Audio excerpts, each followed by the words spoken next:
tidak ada tanggung jawabmu supaya mereka beriman masuk ke dalam Islam. Benar nggak itu?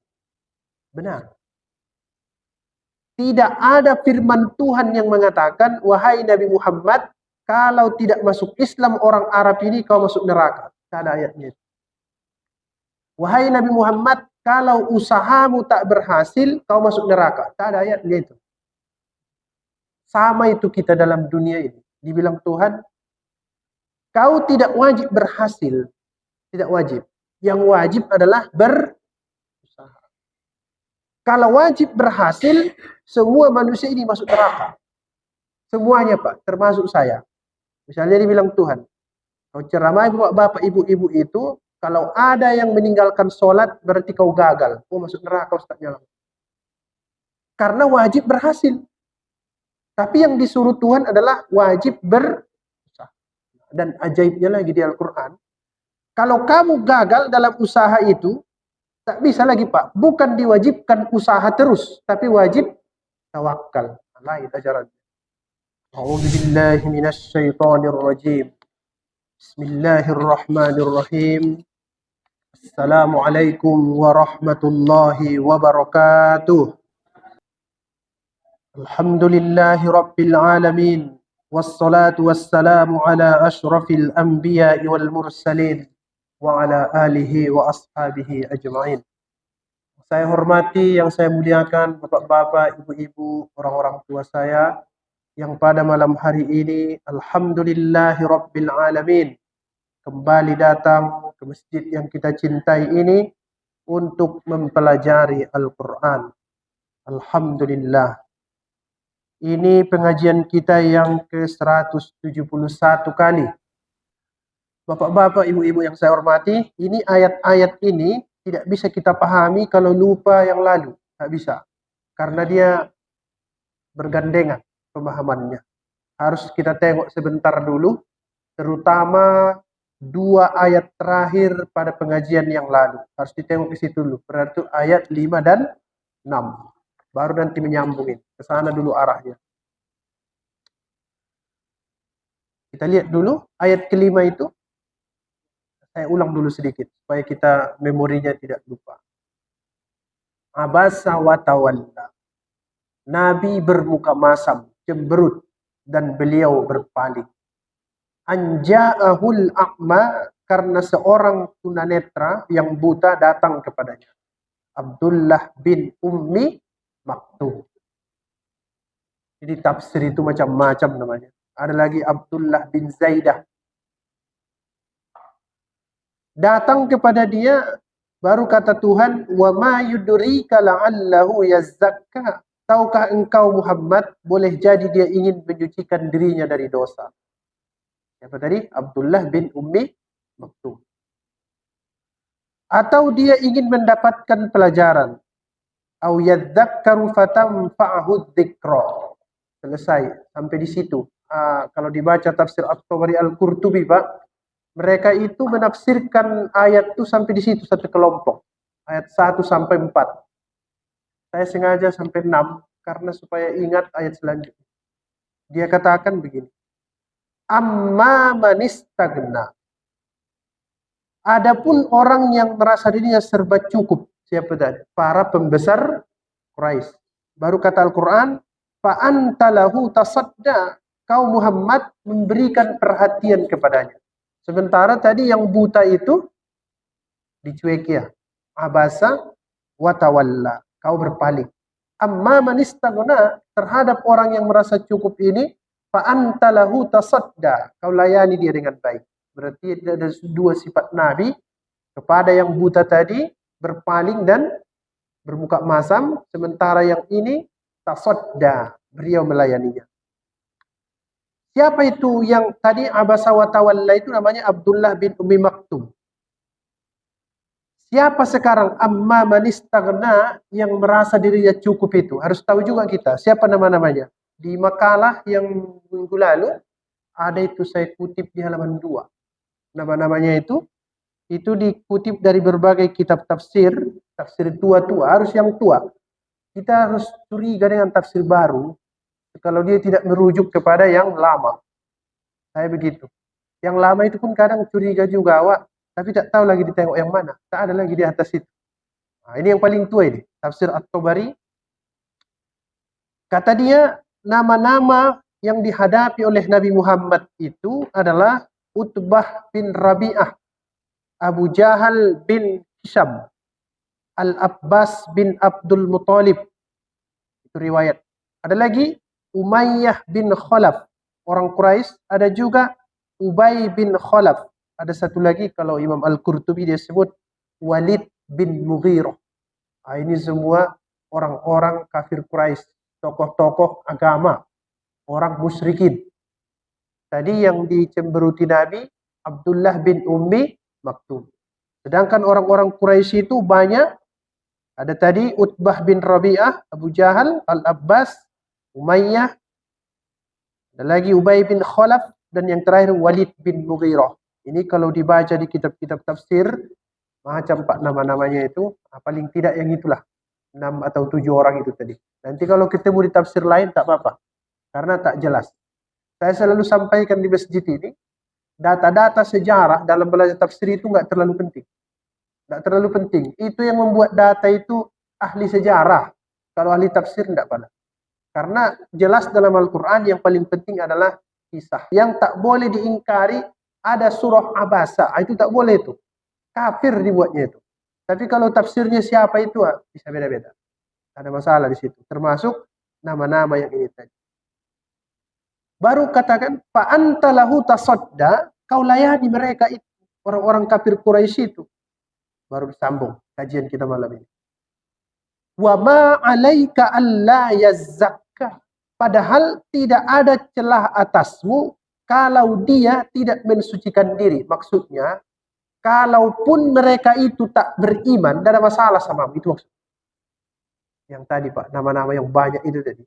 Kalaupun mereka tak beriman, tak ada masalah sama. Wa ma 'alaika alla yazzakka. Tapi kalau Abdullah bin Maktum merajuk, itu ada masalah itu. Kenapa? Dia itu orang beriman. Ini orang kafir. Nanti kita lanjutkan. Wa amma man ja'aka yas'a, baru balik lagi. Adapun orang yang datang kepadamu dengan bersegera. Siapa itu maksudnya lagi? Balik lagi, Pak. Abdullah bin Ummi Maktum, lari dia datang. Dalam berbagai riwayat itu sebenarnya bukan dia datang, tapi dibimbing orang yang bisa menengok.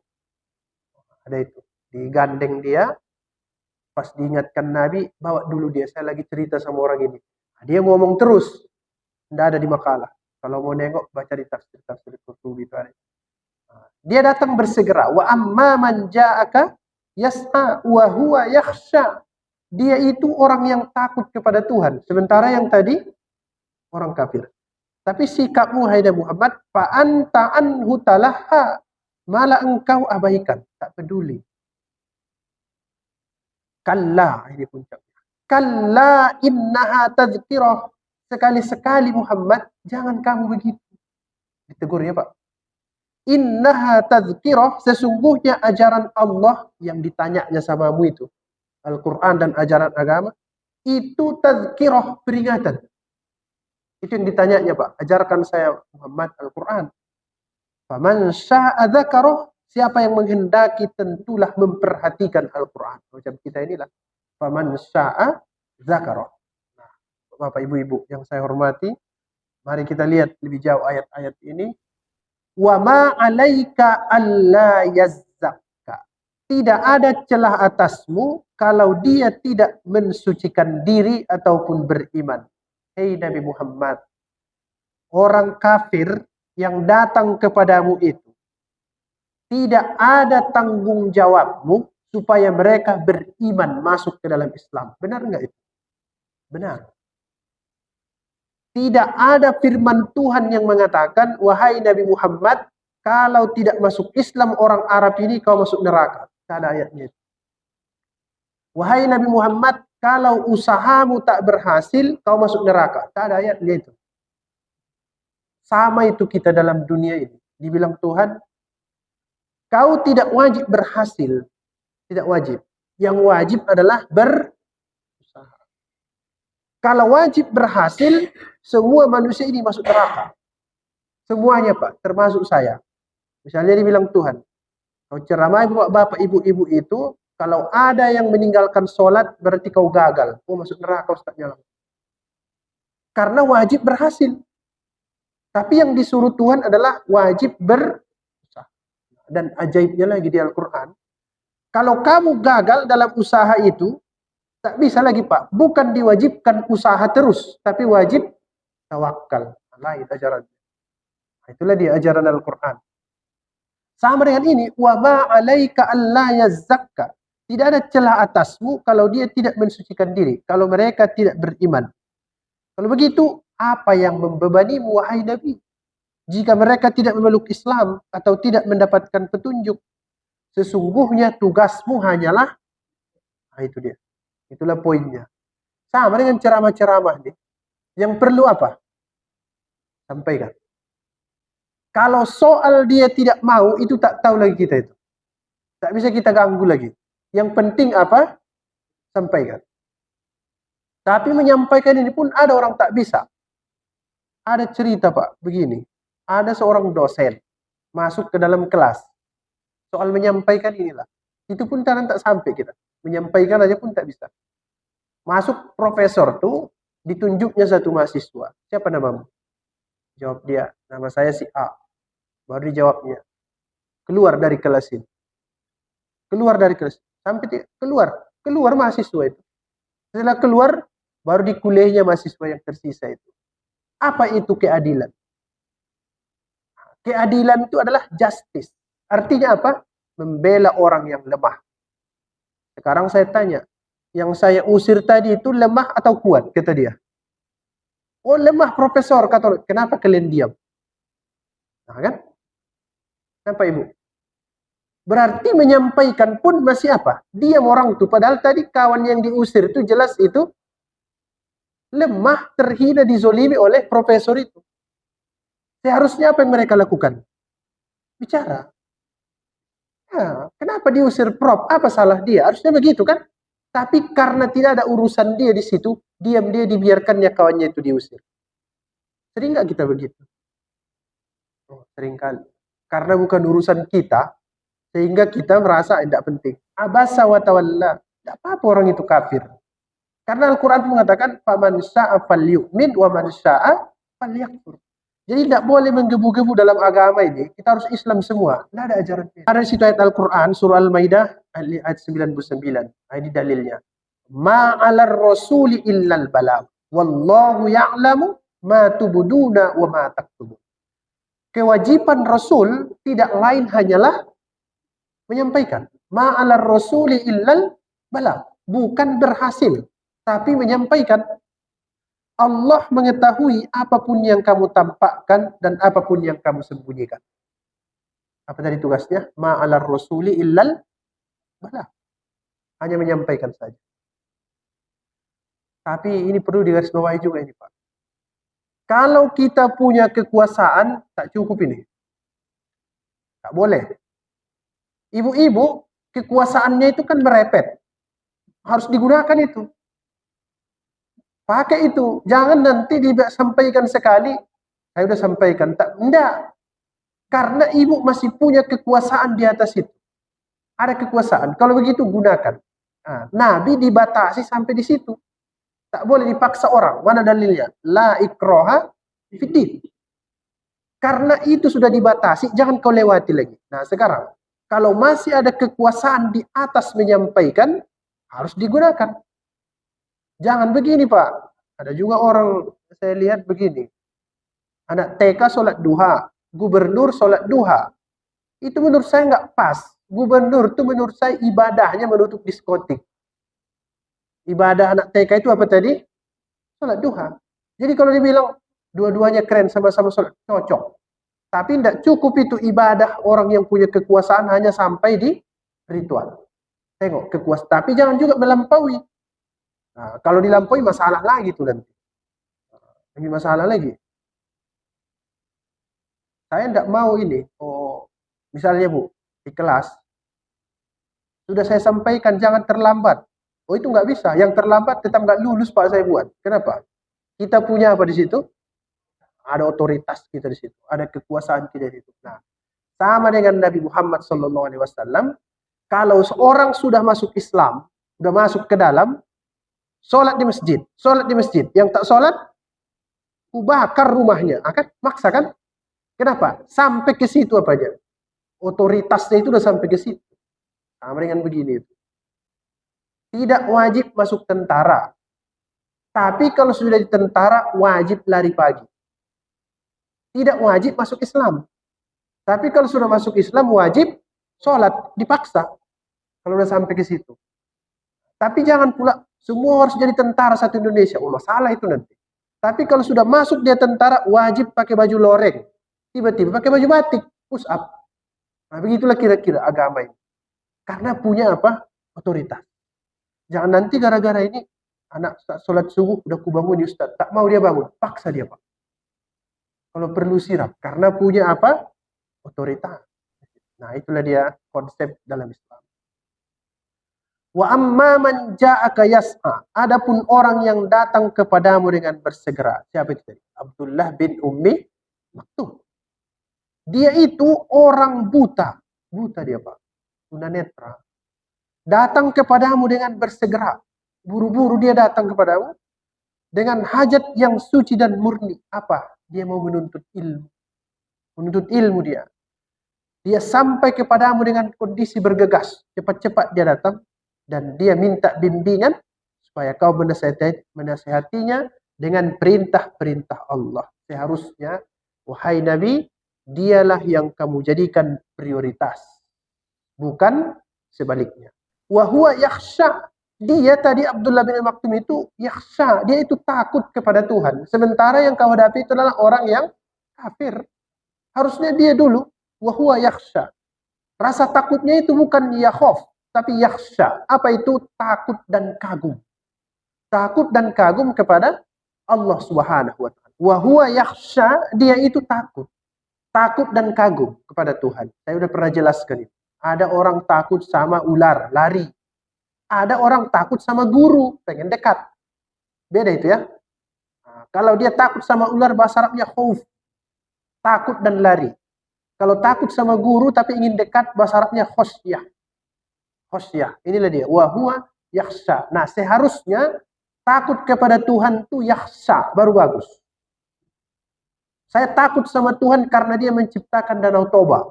Nah, begitu caranya seharusnya. Berarti takut tapi ingin dekat. Macam guru. Kita kan takut sama guru itu. Tapi kalau kita dekat sama dia, bangganya minta ampun. Apa kata kawan? Pilkas kata anak-anak sekarang. Nah, pilih-pilih kasih dia katanya. Itulah dia. Namanya yakhsha.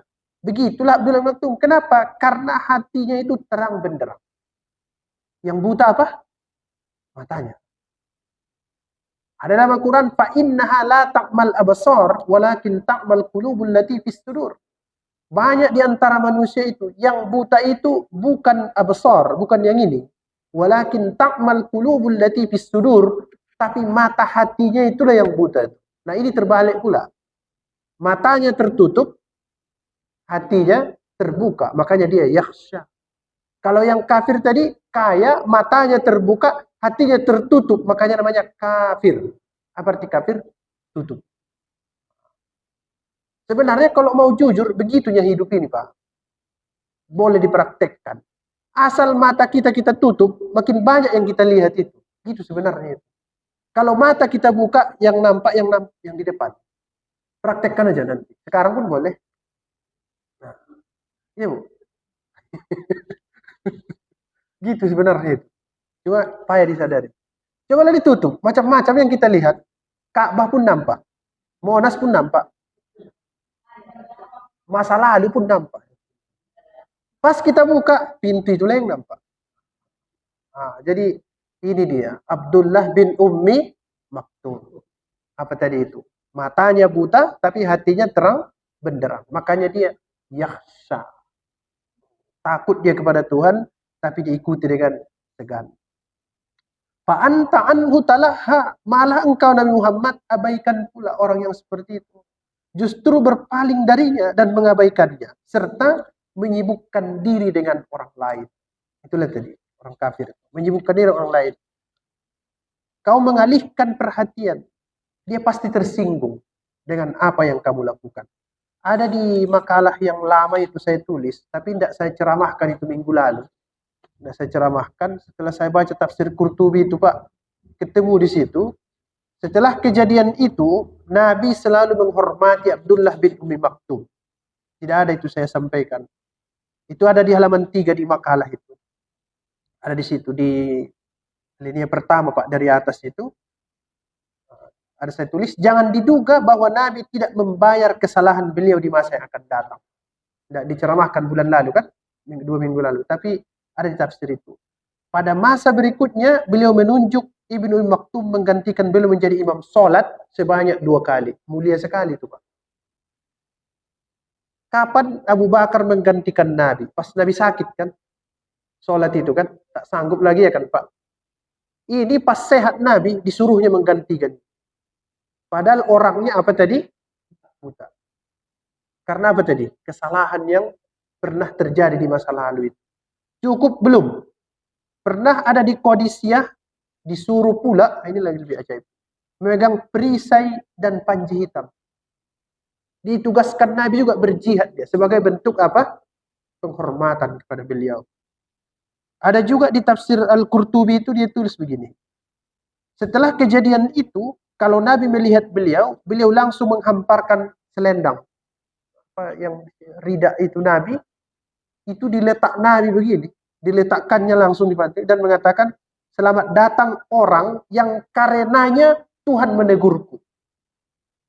Oh, luar biasa itu penghormatan. Baru kemudian beliau mengatakan, apa yang bisa aku bantu? Wahai Ummi Maktum. Luar biasa ya Pak. Ada sahabat, untuk bisa dekat ke Nabi, mencium perutnya aja harus bohong. Masih ingat riwayat itu kan? Kalau ini selendang Nabi dikasihnya dan ditanya, apa yang bisa saya bantu? Salman Al-Farisi mau menemui Nabi Muhammad sampai pingsan-pingsan. Kalau ini Nabi menyambutnya langsung. Itulah dia Pak. Karena apa tadi? Ada kesalahan di masa lalu. Abasa wa tawalla. Tapi menarik itu. Katanya, karena dia Tuhan menegur. Enak sekali itu Pak ya. Karena dia Tuhan menegur. Kira-kira Pak. Ada ditulis ulama itu begitu. Kalau ibu atau bapak lah yang menerima ayat ini dari Tuhan, bapak baca atau sembunyikan? Sembunyikan. Kita ulang dulu sekali. Kira-kira, Quran ini turun sama kita. Tiba-tiba ada di situ cerita menjelekkan kita. Disembunyikan atau disampaikan? Sembunyikan dong. Karena ini masalah ini nanti. Masa aku begini? Tapi Nabi tak boleh melakukan itu. Karena beliau adalah siddiq. Ya. Amanah. Tablik. Apa itu tablik? Sampaikan. Sampaikan itu. Biarpun itu kena samamu. Itulah sebabnya harus diyakini 100%. Al-Quran ini betul dari Tuhan. Karena yang menjelekkan dalam tanda petik, memburukkan Nabi pun disebut di situ. Kalau Nabi yang buat ini, Pak, dikorupsi aja ayatnya. Apa yang disampaikan itu? Nah, itulah sebabnya tidak boleh diragukan satu huruf pun dalam Al-Quran. Karena dia otentik. Pasti dari Tuhan. Bapak Ibu yang saya hormati. Kata dia, kalla innaha tadhkirah. Sesungguhnya, balik sini. Al-Quran itu adalah peringatan. Peringatan. Jangan kamu begitu. Kalla. Jangan begitu. Jangan pilih yang kaya, kafir, dan kamu tinggalkan yang buta dan miskin. Kalla. Jangan begitu, wahai Nabi. Tidak seperti yang kau lakukan. Bermuka masam terhadap dia, tapi bermuka manis ke sana. Karena keinginanmu yang menggebu, supaya mereka masuk ke dalam agama Islam. Padahal tidak ada kewajibanmu supaya mereka itu masuk Islam. Kewajibanmu memberikan pelajaran kepada orang yang sudah Islam. Begitulah kira-kira Pak. Innaha tazkirah, sesungguhnya ajarannya itu adalah peringatan. Nah, Bapak-bapak, Ibu-ibu yang saya hormati. Kalla innaha tazkirah. Innaha tazkirah. Sesungguhnya Al-Quran itu, nah ini guru bahasa Arab, innaha laki-laki atau perempuan? Ha, Perempuan. Al-Quran, laki-laki atau perempuan? Laki-laki. Kenapa pakai H? Nah, ini baru payah, Pak. Jangan diduga kalau sesuai kaedah harus sesuai Al-Quran. Tidak begitu. Kaedah itu yang ikut ke Al-Quran. Sama itu begini. Ada orang, saya dengar begini. Hayya 'alas sholah. Harus 2 harokat. Tidak boleh panjang. Oh, itu salah. Dia itu ikut tajwid. Tapi yang panjang itu ikut riwayat. Ada sanadnya. Pilih mana? Tajwid atau riwayat? Riwayat diikuti. Karena Bilal memanjangkannya. Sama. Kaedah bahasa Arab tak berlaku untuk semua ayat Al-Quran. Tak bisa itu. Masa pula dia datang belakangan, dia mau mengomentari ini. Tak bisa. Maksudnya begini. Innaha tazkiroh. Disebut Al-Quran itu macam perempuan. Karena tazkiroh. Itu katanya tazkiroh. Dari situ perempuannya datang. Nah, nanti ada padanannya itu Bapak Ibu lihat boleh itu di surah Al-Muddathir.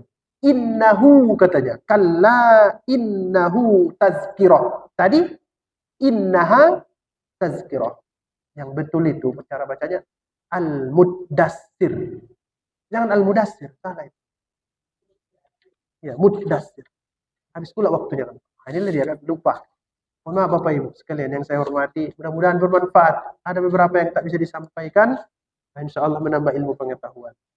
Terima kasih. Mohon izin. Assalamualaikum warahmatullahi wabarakatuh.